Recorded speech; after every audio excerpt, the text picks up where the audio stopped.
Hola, mi nombre es Daniel Sánchez y somos El Derecho en tus manos. Nuevamente con todos ustedes. Ahora nos encontramos nuevamente con la doctora Geraldine y ante ello tenemos este tema tan importante para todos ustedes, que es pensión de alimento. Doctora, bienvenida. Gracias, Daniel, una vez más por la invitación.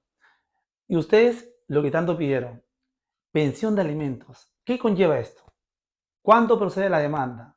Muchas preguntas, muchas dudas que ahora mismo le pasaremos a aclarar. La primera pregunta, doctora. ¿Cómo interponer una pensión de alimentos por un padre irresponsable o responsable? ¿Cómo es? A ver, los procesos de alimentos se solicitan, puede solicitarse vía judicial, ¿no? Por la demuna, por intermedio de la demuna, o también mediante una conciliación, ¿no? Pero cuando hablamos de padres responsables o responsables, hay que hacer ahí un paréntesis, ¿no? Porque cuando hablamos de padres irresponsables son aquellos que se les tiene que demandar para que pase pensiones a sus hijos. Pero hay padres responsables que aún pasando la pensión son demandados por alimentos. Entonces eso hay que tener en cuenta, ¿no? Entonces, si ese padre pasa una pensión alimenticia y es demandado por alimentos, ¿qué significa? Entonces, habría que también ahí es función de los abogados aconsejar en este caso cuando una cliente viene y te pide demandar al padre de tu hijo cuando tu hijo, cuando el papá sí te está pasando la pensión. Entonces, de repente el monto que te pasa no está conforme o no alcanza, pero otra cosa muy diferente es que sea un irresponsable y que no pase la pensión. Hay que tener especial cuidado ahí, ¿no? Porque hay muchas demandas de alimentos, ¿no? Y muchos procesos judiciales, ¿no? Que casualmente no caminan, ¿por qué? Porque como hay tantos, ¿no? Como hay tantos procesos, y interponer procesos, habiendo otras vías, como el mecanismo alternativo de resolución de conflictos de la conciliación, que si bien es cierto, la ley no obliga a que tú vayas a conciliación para un proceso de alimentos. Entonces yo siempre digo, ¿no? No hay necesidad de todavía interponer un proceso para que un papá pase. ¿Dónde está la responsabilidad que tenemos ambos padres de cubrir con una pensión alimenticia a nuestros menores hijos? Muy de acuerdo, doctora, con todo usted. Sobre todo, excelente. Y la segunda pregunta para usted sería, ¿por qué los hombres, bueno, los hombres, ¿no? No quieren pasar manutención de su menor hijo? ¿A qué cree que se debe? No todos, ¿no? A ver, creo que ahí estás generalizando. No todos, Claro, no no, todos. no hay que generalizar, porque no hablemos de hombres, ¿no? Porque hay padres que crían solos y sacan adelante a sus hijos, ¿no? ¿Y por qué esos padres más bien no demandan nunca? Porque son pocos los casos que se ven que los padres, ¿no? O en caso de los hombres, como tú hablas, demandan por alimentos. Generalmente somos las mujeres, ¿no? Entonces, ¿por qué hay que diferenciar y por qué hay que generalizar si la ley establece que los alimentos corresponden a ambos padres por igual, 50% cada uno? Entonces, no se trata que solamente por qué no quieren pasar una pensión alimenticia. Ahora, como te vuelvo y te repito, ¿por qué esperar que se te demande por alimentos para que recién cumplas con tu obligación? Entonces, ¿qué está pasando acá, no? ¿Qué está pasando con un padre que te tienen que obligar y exigir para que mantengas a tu hijo? Entonces, ¿qué quieres que te lo mantenga el gobierno? No puedes. Entonces, no esperemos que todavía nos demanden para pasar la pensión que como por ley les corresponde, ¿no? Y como digo, ¿no? Los hombres, ¿por qué no interponen un proceso de alimentos? ¿Por qué no interponen? Por el que Vergüenza, dirán, por desconocimiento, ¿no? vergüenza. Porque hay mamás, claro, o por vergüenza, ¿no? Porque hay mujeres también que se van de la casa, dejan a los hijos, los abandonan y se olvidan. Hay excepciones, como siempre digo, no generalicemos. Hay excepciones, sí, pero también hay que tener en cuenta que no solamente el papá es el responsable. ¿Ya? Eso que quede claro. Ahora lo tenemos más en claro aún, ¿no? Hombres con mujeres de igual condición. Y la tercera pregunta, doctora. ¿Por qué cree usted que muchas mujeres no quieren interponer esta demanda de alimentos? ¿A qué se debe primero? ¿Cree que se debe a que vivimos en un país machista? A ver, cuando nosotros hablamos, ¿no? Que las mujeres no quieren interponer el proceso de alimentos, y eso yo también estoy en contra y siempre aconsejo cuando las madres, ¿no? O vienen a pedirme asesoría o cuando se trata casualmente de esos temas tan delicados, ¿no? Nosotros somos autosuficientes por el simple hecho de ser mujeres, ¿no? Y podemos sacar adelante a nuestros hijos, eso no hay duda y lo hemos demostrado, ¿no? Pero ¿cuál es el error más grande que comete una mamá? Una por orgullo, ¿no? Por orgullo, por venganza, por cólera, ¿no? Ah, no, yo no le voy a pagar, no le voy a pedir nada a ese tal por cual, yo sola puedo. Pero ¿qué estamos haciendo ahí? Estamos decidiendo por los derechos de nuestros hijos, porque esa pensión no es para mí, sino para su niño. Entonces el papá está obligado a darle esos alimentos. Y si yo tengo la posibilidad de darle una buena calidad de vida, con mucha más razón, con esa pensión que el papá le tiene que dar, para darle mucho más facilidades y más, cubrir más sus necesidades que mi hijo necesita. Entonces, ¿por qué voy a decidir yo y decir no voy a pedir alimentos? ¿Por qué decidir por mis hijos? Entonces, no me parece correcto. Al final, como usted dice, ¿no? Ellos tienen derecho a la educación, derecho a vestimenta, derecho a vivir dignamente un hijo. Pero recordarle que las madres tienen que interponer esa demanda porque pensar primero en sus hijos, no en prácticamente digo, yo puedo, yo creo, esto no. Piensen en sus hijos, porque sus hijos son los que necesitan eso. Claro, pero Daniel, hay que tener en cuenta que no interponer solamente la demanda. Yo siempre digo, ¿no? Para recurrir a la vía judicial es la última ratio, la última opción que uno debe decidir. Entonces, por eso les dije inicialmente, ¿no? ¿Yo por qué tengo que exigir a un padre que me dé para mis hijos? Primero yo hablo, dialogo. Si es que no quiere darme una pensión alimenticia, pues voy a la de Muna o lo invito a conciliar.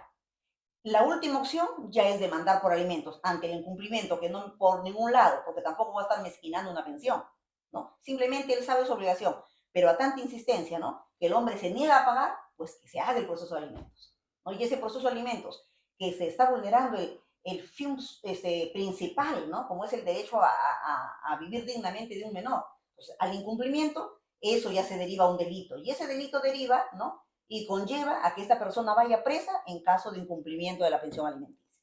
Excelente, de acuerdo con usted, doctora. Ahora, ¿hasta cuánto es permitido pasar una pensión de alimentos? A ver, ¿hasta cuánto? Ese es un poco relativo, hijo, contestar esa pregunta, porque los alimentos se dan en base a las posibilidades, perdón, en base a las necesidades del alimentista y en base a las posibilidades de quien deba darlos. Entonces, ¿qué quiere decir? Que mientras un niño puede vivir con 500 soles, otro niño vive con 5.000, ¿no? Depende de la realidad y la necesidad de los menores. Y también hay que tener en cuenta que, por ejemplo, hay padres y madres, que lo veo acá yo en estudio, ¿no? Hay madres que, bueno, como todo padre que quiere siempre lo mejor para los hijos, ¿no? Por ejemplo, se pagan de colegio 700 soles mensuales en un colegio X y quieren que el papá les pague 1.500 mensual de pensión alimenticia, pero el papá gana el sueldo mínimo. Entonces, ¿cómo regular eso? Entonces, ahí el artículo 481 de tu Código Civil establece la regulación de los alimentos y se dan en base a las necesidades del alimentista y en base a las posibilidades de quien deba darlos. Y a veces parece mezquino ver pensiones de 300, 400 soles, que nosotros sabemos, y yo como madre te lo digo, yo sé que un hijo no vive con esa pensión, pero ¿de dónde le saco más al padre si el padre solamente tiene un trabajo, de repente gana el mínimo, o 1.500, 2.000, pero también tiene otros niños? Entonces esos niños que tienen su casa con él también merecen los alimentos. Entonces hay muchas maneras de interponer. En ese caso solicitamos un prorrateo de alimentos, ¿no? O un aumento de alimentos, o una exoneración de alimentos, o una extinción de alimentos, dependiendo pues lo que uno quiera solicitar. Excelente. Entonces, por ahí va la siguiente pregunta. ¿Usted cuál considera que es la mejor vía, doctora, para pasar el tema de pensión de alimentos? ¿La vía extrajudicial o la vía judicial? Bueno, para mí la mejor vía, ¿no? Yo siempre digo, en primer lugar, el diálogo, ¿no? Entonces, ¿yo por qué como madre tengo que recurrir a la vía judicial para obligar al padre, ¿no? Con quien yo tuve mi hijo, a obligarlo a que me dé una pensión alimenticia? Entonces, para mí lo primero es el diálogo, ¿no? Si es que ya la persona no me entiende o no quiere pasar o es un irresponsable, porque hay padres también irresponsables, eso no lo podemos dejar de lado. Entonces, si es que no quiere, lo invito a una conciliación, que no estoy obligada porque la ley no me lo obliga, pero yo en aras de llevar un buen proceso, porque me ha asesorado, porque yo así asesoro a mis clientes, ¿qué pasa? ¿Por qué los llevo yo a conciliación? Porque ya yo me evito todo el interín del proceso, porque de una vez que yo interpongo llegamos a un acuerdo, una conciliación, el acuerdo se plasma en un acta de conciliación, y esa conciliación tiene peso de sentencia. ¿Qué quiere decir? En caso de incumplimiento, ¿no?, de esa acta de conciliación, ¿yo qué hago? Ya no hago un proceso de alimentos, sino ejecuto esa acta de conciliación, que tiene peso de sentencia, y el proceso lógicamente se va a cortar y va a ser mucho más rápido, ¿no?, que yo consiga una pensión de alimentos. Teniendo en cuenta que cuando uno interpone un proceso de alimentos, hay medidas cautelares que el abogado debe saber, ¿no?, que tiene que interponer para asegurar la pensión de alimentos, ¿no?, o una pensión anticipada. Porque hay que tener en cuenta que los procesos, si bien es cierto, son procesos sumarísimos, que por el mismo nombre dice, deben ser cortos y rápidos, la verdad que no se cumple así. Yo que soy abogada litigante lo puedo decir con conocimiento de causa. Entonces, como demoran tanto esos procesos, se interpone una medida anticipada para que el juez le ponga, por ejemplo, si yo pido 1.000 soles, hipotéticamente, ¿no? Que me dé una pensión anticipada de 500 soles. Mientras demora el proceso, ya el niño viene recibiendo su pensión alimenticia, ¿no? Y también hay que tener en cuenta que de una vez que sea una medida cautelar del monto X y el obligado comienza a pagar ese monto, significa que de ese monto para abajo no te van a dar, simplemente de ese monto hacia arriba, o se mantiene el monto que te están dando, ¿no? De manera preventiva, se puede incrementar, más no bajar, ¿no? Entonces, eso también es trabajo, lógicamente, de los abogados, ¿no? De saber en qué momento poner esas medidas cautelares, ¿no? Y ver, pues, lógicamente, si bien es cierto, la ley no exige que uno deba demostrar cuánto gana, en este caso, el demandado, ¿no? La ley lo establece, pero uno como abogado sabe que sí debe poner ese medio probatorio porque es la manera de acreditar que el papá está en las posibilidades de dar ese monto que mi hijo va a cubrir sus necesidades, ¿no? Entonces, eso hay que tener especial cuidado. Y otra parte también, ¿no? Saber que si la persona que se va a demandar tiene algún vehículo, alguna casa, ponerlo también como una medida cautelar para que en caso de incumplimiento de la obligación nosotros ejecutemos esa medida cautelar y salvaguardar los derechos, en este caso, de los menores de edad. De los menores de edad y de los mayores de edad que tengan alguna incapacidad, que también está, pues, amparados por la ley, que deben recibir alimentos prácticamente de por vida, ¿no? Y por ahí viene la pregunta, doctora, y creo que a usted le va a interesar. Creo que muchas madres piensan lo mismo o tienen diferente versión o no sé. Usted no va a aclarar. Por ahí, mire. ¿Cuánto demora un trámite o dura un trámite para que salga probablemente la pensión de alimentos? ¿Por qué? Recordemos que muchas personas dicen, o yo he escuchado casos, más de un año demorado, más de 9 meses. ¿Es por la carga procesal? ¿Es por los trámites? ¿A qué se debe? ¿Y cuánto es? ¿Hay un promedio? Ya, a ver qué pasa. Lo que les decía hace un momento, ¿no? Procesos ingresan todos los días a la Corte, de diferente índole, pero más por estadísticas de alimentos, ¿no? Porque al no tener respuesta, pues no me queda otra opción de interponer el proceso. Como proceso sumarísimo, la ley establece un tiempo, pero yo tengo casos, y es penoso decirlo, yo tengo un proceso que tenemos 2 años esperando que se emita sentencia, y hasta ahora no se emite sentencia. ¿Por qué? Porque el angelito, ¿no? Devuelve la cédula de notificación diciendo que él no vive ahí, y hasta ahorita no se da por debidamente notificado, y el juez tampoco resuelve, ¿no? Entonces, hay cosas que dilatan y hay cosas que también permite que el mismo litigante o abogados, porque habemos de todo, que en lugar de asesorar, mal asesoran a los demandados por alimentos para que alargue el proceso sin pensar que le están haciendo el daño al menor. Entonces, los procesos deben de 3 a 6 meses máximo, no deben salir. Es más, ahora con la pandemia, ahora uno puede ingresar su demanda vía virtual por la página, por el SINOE, la mesa judicial que tenemos, ¿no? Entonces, ¿para qué? Para acelerar y hacer más rápido, porque si yo pido alimento para mis hijos, lógicamente, ¿qué es alimentos? Es comida, ¿no? Es vestido, es recreación, es medicina, es educación. Entonces, si yo lo pido es porque mi hijo, lógicamente, no tiene que comer en el buen sentido de la palabra. Entonces, no es posible, ¿no?, que los operadores de justicia alarguen tanto estos procesos.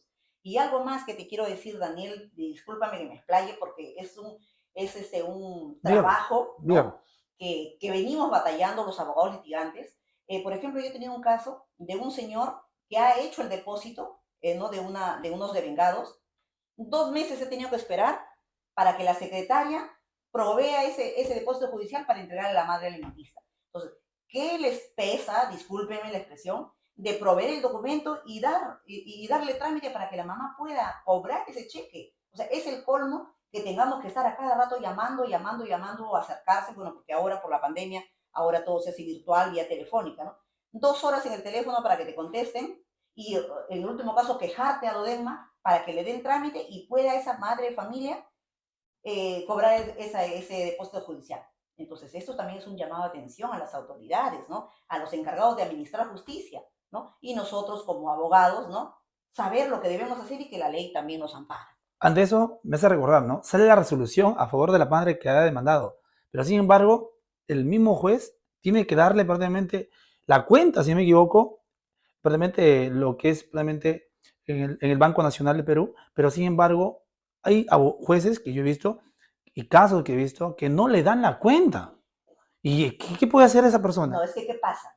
Que anteriormente la cuenta era lo último que se aperturaba. De una vez que se emitía sentencia, recién se aperturaba la cuenta para que el obligado sepa cuánto tenía que pagar y recién abrir la cuenta. Pero como yo ahora solicito pensión anticipada como medida cautelar, entonces la única manera de probar, ¿no?, de que hay un depósito, ¿no?, de alimentos es una cuenta creada por el Banco de la Nación que el juez ordena mediante un oficio para que se aperture esa cuenta. Entonces, ¿qué quiere decir? Que ni bien se interpone el proceso y la demanda es admitida cumpliendo con todos los requisitos establecidos en ley, lo primero que deben hacer, admite la demanda y oficiar al Banco de la Nación para que se le aperture una cuenta al alimentista para que el obligado vaya depositando. Porque ustedes hay que tener en cuenta, ¿no? Ustedes deben tener en cuenta que la pensión alimenticia corre desde el momento de que el demandado es notificado. A partir del día siguiente, notificado el demandado, corre la pensión alimenticia. ¿Qué quiere decir esto? Que si yo interpongo la demanda en enero y el demandado es notificado en marzo, de marzo en adelante, él tiene que reconocerme la pensión de alimentos, ¿no? Y si yo interpongo una medida cautelar, marzo, abril máximo, ese niño debe estar recibiendo una pensión alimenticia. Entonces, ¿qué estamos esperando, no? Como le digo, y la preocupación acá de la señora, ¿cuál es? Señor, doctora, me dice, mi hijo el otro mes cumple 18 años. Y eso es lo que está esperando el papá, ¿no? Que cumpla 18 para que no le dé los alimentos. Eso es otro tema que también se desconoce. La norma establece que los alimentos se dan hasta los 18 años de edad y siempre hasta la mayoría de edad, 18 años. Y si están cumpliendo, están cursando estudios de manera satisfactoria hasta los 28 años de edad. Entonces, de manera satisfactoria, que también es ahí un punto también bien controversial, ¿no? Que de repente va a ser motivo de repente de otro tema, ¿no? Que podría ser porque este tema es muy amplio, ¿no?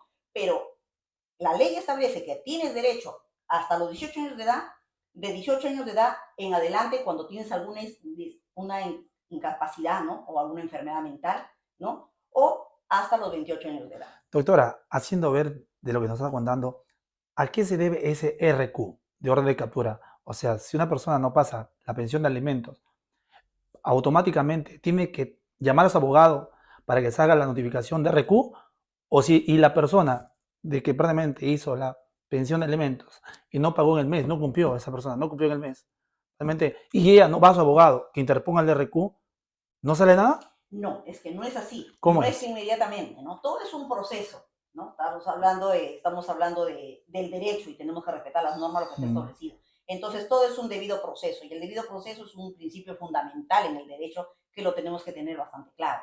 Entonces, ¿qué pasa cuando uno interpone un proceso de alimentos, ¿no? Interpone el proceso, se notifica la audiencia de conciliación y si la jueza promueve la conciliación, porque también hay conciliación extrajudicial, ¿no? Y durante el proceso. Si es que ambas partes llegan a un acuerdo, la jueza no tiene más nada que hacer.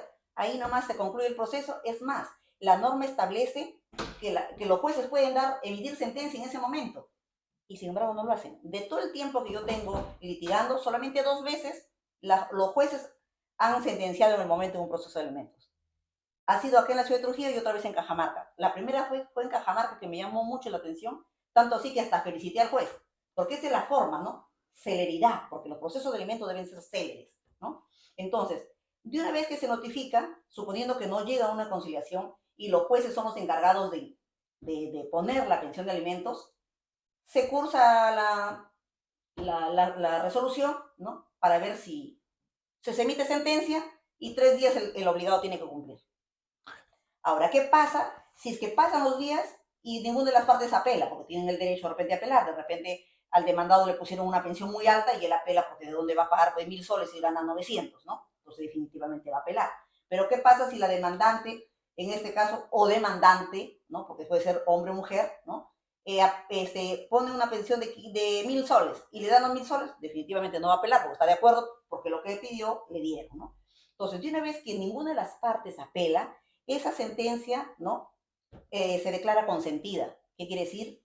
Que ahí nomás queda. No calidad de cosa juzgada, porque los únicos procesos que no adquieren calidad de cosa juzgada casualmente son los procesos de alimentos. ¿Y por qué? Porque hay reducción, hay porrateo, hay exoneración, hay extinción. Entonces, por eso no adquieren calidad de cosa juzgada. Entonces, ¿qué pasa? De una vez que se emitió sentencia, de una vez que queda consentida, se le da 3 días al obligado para que cumpla con la liquidación. ¿Y en qué consiste la liquidación? Los montos que dejó de pagar, porque si recuerdas, he comentado que yo particularmente solicito una medida cautelar. Por ejemplo, si pedí 1.000 soles, le dieron una medida cautelar de 500 y la jueza puso 700 de pensión alimenticia. ¿Cuánto queda? 200. Entonces la liquidación va a ser solamente de lo que dejó de percibir. Si hay 10 meses, ya pagó 500 todos los 10 meses, quedan solamente 200 soles. Por 10 meses se liquida, se hace, por eso se llama liquidación, se liquida y se le cursa la liquidación para ver si tiene alguna observación él, porque de repente él no dijo que le había depositado 1.000 o 500 y la mamá se quedó calladita, no dijo. Entonces él tiene la opción también y el derecho de objetar esa liquidación. Si él no lo observa la liquidación, se da por aceptada la liquidación, 3 días para que pague. Si no paga el tercer día, ya se remiten los actuados a la fiscalía. ¿Para qué? Para acusarlo por el delito de omisión a la asistencia familiar. Llegado a la fiscalía, ahí todavía tienen otra oportunidad, el principio de oportunidad, ¿no?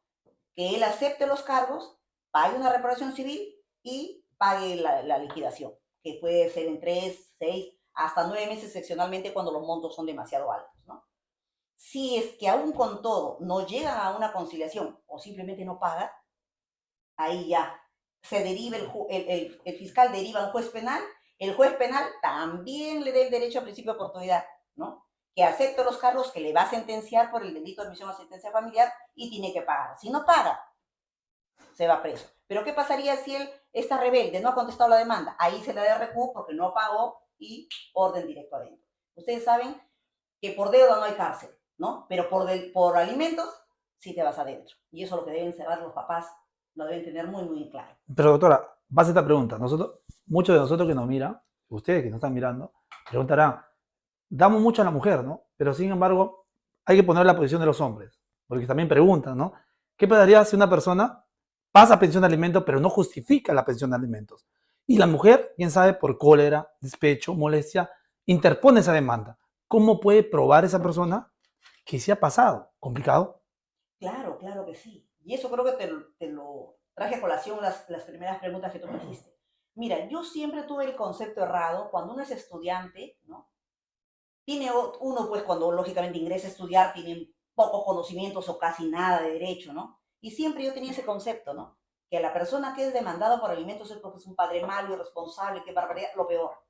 Y siempre dije que yo nunca iba a defender a una persona que haya sido demandada por alimentos. Siempre lo dije.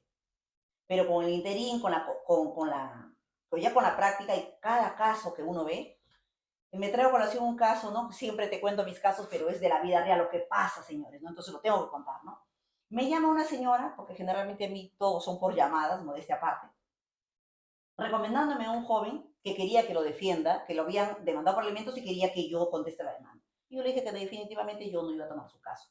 Y me dijo, pero doctora, le cuento que él sí le pasa la pensión, él le pasa 500 soles, desde que él se separó le pasa los 500 soles.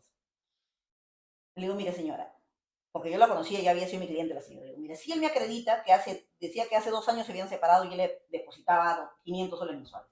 Si usted me trae a mí los depósitos que le ha pagado durante todo este tiempo, los 500 soles, yo lo defiendo. Y el señor trabajaba en la mina.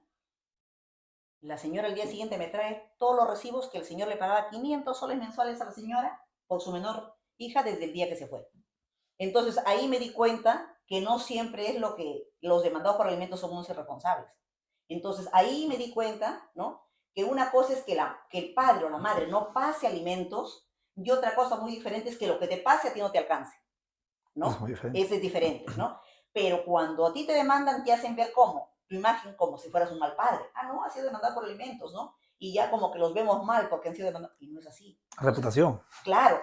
Y como te digo, entonces, papá y mamá, acá no hay género, lo que siempre repito, ¿no? Para alimentos no hay género. Puede pasar alimentos papá y también pasar alimentos mamá. También he llevado procesos, en toda mi vida, solamente 2 procesos de alimentos que demandan hombres a mujeres. Solamente 2, ¿no? Y el día que me tocó ir a la audiencia, la señora muy molesta, la señora preparada, porque tenía profesión, el señor no, la señora sí, trabajaba en una institución muy conocida aquí en Trujillo, ¿no? Y llegó, hasta me atacó, me dijo que sí, que era un tal por cual. Le digo, señora, pero si el señor tenía sus 3 hijos, la señora no le pasaba ni un sol y no quería, ¿qué hizo? Renunció al trabajo con el simple hecho de no pasar la pensión alimenticia. Increíble, ¿eh? Increíble. Entonces, no generalicemos cuando dicen los papás, los hombres, no siempre es así, ¿no? Entonces, hay que tener en cuenta, ¿no?, que los alimentos se dan, ¿no?, entre cónyuges, ascendientes y descendientes del cuarto grado de consanguinidad y segundo de afinidad. Son obligaciones que tenemos hasta el día que cerremos los ojos. Y por lo tanto, hay igualdad. A usted y la doctora le explicó, hay igualdad de condiciones para ambos. El derecho en tus manos está para eso, para darle a entender que todos somos iguales. Y la pensión de alimentos es para ambos, no solamente para la mujer o para el hombre, es para ambos. Y así mismo, doctora, finalmente la pregunta, la última. Aparte de todo, nos quedamos perplejos por todo lo que nos dijo, de verdad. ¿Qué les diría a todas esas madres abandonadas o madres solteras? ¿Qué pueden hacer? ¿A dónde pueden llamar? ¿A dónde pueden recurrir? ¿Qué consejo les daría a ellas? Mira, cuando tú me hablas de las personas, de las madres abandonadas, ¿qué pueden hacer? Eso es algo que hay que tomarlo con pinzas, ¿no? Porque cada persona tiene su forma de ser, su criterio. Y hay personas que por más que uno les aconseje o les diga las cosas, ¿no? Porque a veces yo funjo un poquito el abogado, tenemos un poco de psicólogos también, ¿no? Porque aconsejamos a nuestros clientes, somos un soporte también para ellos, ¿no? Particularmente en mi caso, ¿no? Entonces, a veces uno les aconseja y a veces hacen todo lo contrario. Entonces, no porque sean abandonados acá, el mensaje va directo, un ratito. O sea, que porque son abandonadas ya no pueden salir adelante, falso. ¿Qué hacer? Nosotros somos muy fuertes, somos capaces de sacar adelante una casa, los hijos, ¿no? Deja un papá, ¿no? Y cuando hablo de igualdad, pero ahora voy a hacer la aclaración. Si tú dejas un papá con sus hijos, es más complicado que a veces una mamá con todos los hijos saca adelante. ¿Por qué? Porque las mujeres somos fuertes, aguerridas. Y no hay necesidad de tener a alguien al lado para sacar a nuestros hijos adelante. Entonces no hay necesidad de recurrir a alguien para que nos socorra. Recurrimos a alguien que nos socorra, ¿cuándo? Cuando es vulnerado un derecho. Y en este caso que estamos hablando de derechos alimenticios, ahí sí debo recurrir pues a las entidades competentes, como son las de MUNA, como son un centro de conciliación, que hay centros de conciliaciones gratuitos, ¿no? No hay necesidad de tener abogado cuando uno va a interponer una demanda de alimentos. Es más, ahora en el Poder Judicial te dan un formato para que llenes tus datos, adjuntes la copia de DNI, en la partida de nacimiento de tu hijo, ¿no? Y algunas boletas que tengas que tú generas, que tú haces los gastos, nada más. Tú necesitas abogado ¿cuándo? Cuando eres demandado por alimentos, porque tú tienes que contestar la demanda. Pero cuando tú quieres interponer el proceso es gratis. En las demunas, en toda municipalidad tienes sus oficinas especiales que brindan apoyo a las madres, ¿no? Que como tú dices, ¿no? Abandonadas, no sé cómo tomar ese término, ¿no?